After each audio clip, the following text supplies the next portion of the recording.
Ang mundo ng cryptocurrency ay kilala sa mabilis nitong galaw, mula sa malalaking pag-akyat ng presyo hanggang sa matinding pagbagsak.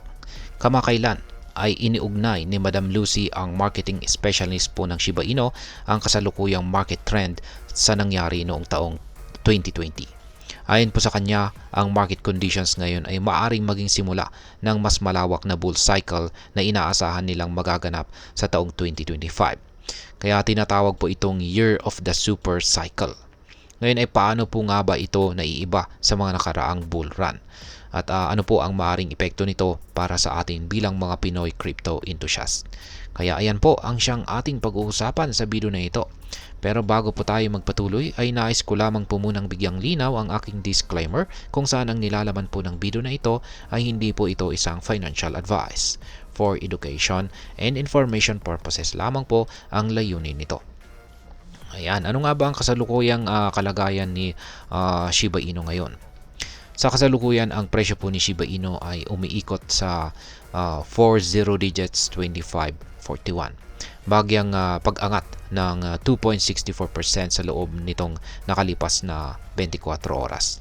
Bagamat tumaas ito mula sa mga nakaraang lows, malayo pa rin ito sa dating all-time high na nasa presyong 40 digits 86.16 na kanyang nakamit noong October 2021. Kaya ang tanong ng karamihan ay na-miss na ba ni Shiba Inu ang rally? Para sa iba, parang naiwan itong si SHIB sa kasalukuyang bull run kung saan nagmarka itong si Bitcoin ng bagong all-time high na $99,655 at si Solana naman ay umabot na ng $263. Ngunit para sa Shiba Inu team, hindi ito nangangahulugang tapos na ang laro. Sa halip, naniniwala silang nasa maagang yugto pa lamang tayo ng isang mas malaking cycle katulad po ng nangyari noong taong 2020. Ayan. Ano nga ba ang nangyari sa kay SHIB noong mga taong 2020 hanggang 2021?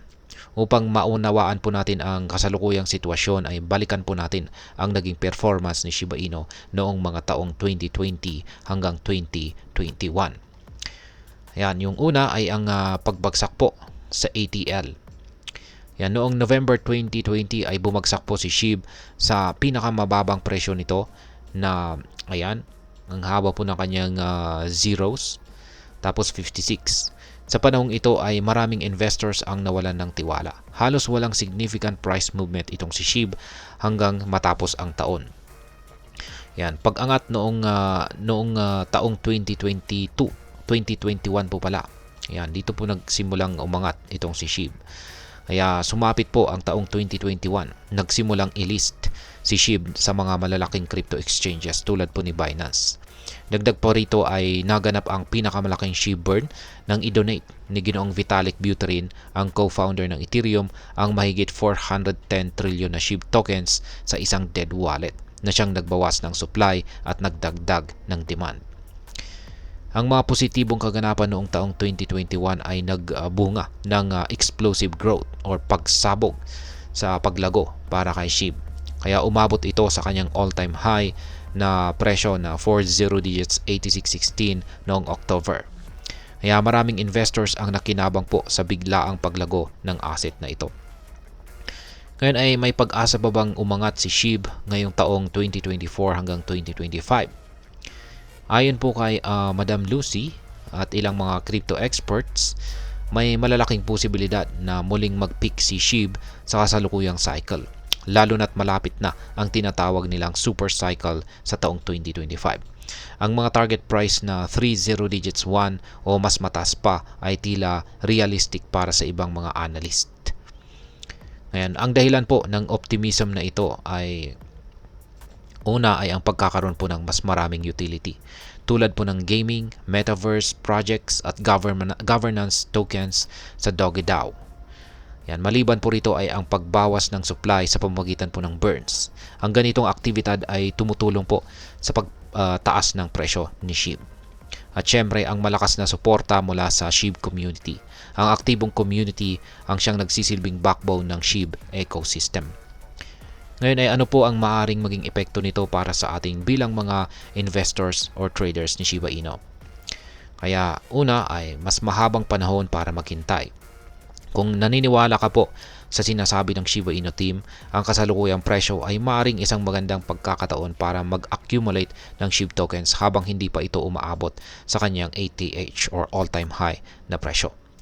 Ang mga predictions naman ng eksperto ay nagpapahiwatig na maaring lumampas pa ang presyo ni SHIB sa presyong 30 digits 1 sa darating na bull cycle. Kung tama po ang mga analyst, ito po ay magdudulot ng malaking kita para sa mga maagang nag-invest. At syempre, hindi po maiiwasan ang risk sa crypto market. Bagamat may positibong pananaw ang team, kailangan pa rin po nating maging handa sa mga biglaang pagbaba ng presyo. Ngayon ay ano naman po ang aking masasabi tungkol dito? Naniniwala po ako na si Shiba Inu ay isang promising na project, lalo na't mayroon itong aktibong community at malinaw na plano para sa hinaharap. Gayunpaman, mahalagang maging maingat sa pag-invest. Ang mga tulad nito ay nangangailangan po ng malalim na pag-aaral or DYOR or do your own research at ang tamang mindset na mag-focus po sa long-term goals. Kung ikaw ay isang Pinoy investor na handang maghintay at mag-take ng calculated risk, maring sulit isama itong si SHIB sa iyong portfolio. Pero tandaan, ang crypto market ay hindi po para sa lahat, lalo na kung hindi mo kayang tanggapin ang posibilidad ng pagkatalo or pagkalugi. Ayan, si Shiba Inu ay may potensyal po na muling magbigay ng malaking kita. Ngunit ang tagumpay nito ay nakadepende po sa pagsunod ng team sa kanilang mga plano at suporta ng community. Kaya kung ikaw ay mag-i-invest, gawin po ito ng may pag-iingat, pag-aaral at huwag pong mag-invest ng higit pa sa kaya mong mawala. Sa ganitong paraan ay magiging handa ka sa anumang mangyari at maaaring ma-enjoy mo pa ang super cycle na kanilang inaasahan. At ayan, hanggang dito na lamang po tayo sa video na ito mga ka-crypto. Sana po ay inyong nagustuhan ang aking paliwanag sa video na ito. Kung inyo po itong nagustuhan, pakiclick lamang po ang like button nito. Marami pong salamat sa panonood, ingat po tayo lagi at God bless po sa ating lahat.